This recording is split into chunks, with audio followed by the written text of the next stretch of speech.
Découvrez en avant-première le nouveau service d'InfoLive TV. Recevez gratuitement chaque jour, en vidéo, les informations d'Israël et du Proche-Orient sur votre mobile. Pour vous abonner, entrez sur notre site www.infolive.tv et cliquez sur la bannière Service téléphone mobile.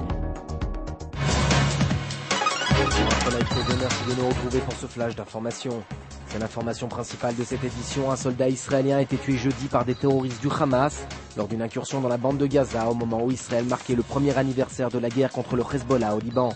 Arbel Raich, 21 ans, a été tué et 2 autres soldats ont été légèrement blessés lors d'une incursion de l'armée israélienne dans le secteur d'Al-Bourej, dans le centre de la bande de Gaza. Le Premier ministre Ehud Olmert était en tournée à Kiryat Shmona à l'occasion du premier anniversaire de la seconde guerre du Liban. Le 12 juillet l'année dernière, nous avons pris la bonne décision de repousser une fois pour toutes le Hezbollah de la frontière nord, a-t-il déclaré.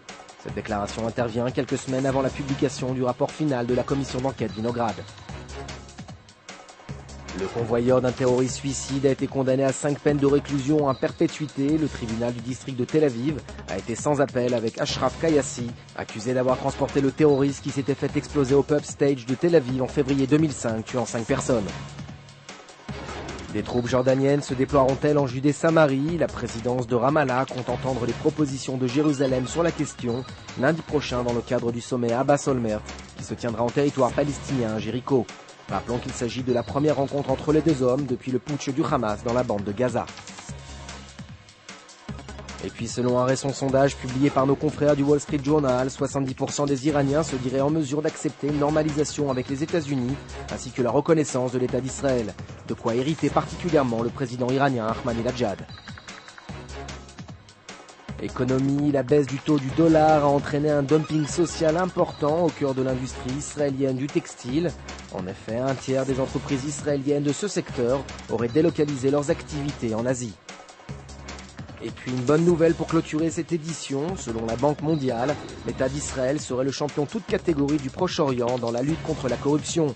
De quoi rassurer alors qu'en Israël, les affaires de corruption à la tête de l'État se multiplient. Votre programme sur InfoLive TV, c'est un document exceptionnel sur le jour où les ennemis d'Israël ont décidé la seconde guerre du Liban. Et puis retrouvez les impressions de la rue de Jérusalem, un an après le déclenchement de la guerre de l'été dernier. La suite en information sur InfoLive TV.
Aujourd'hui, le monde entier parle d'Israël.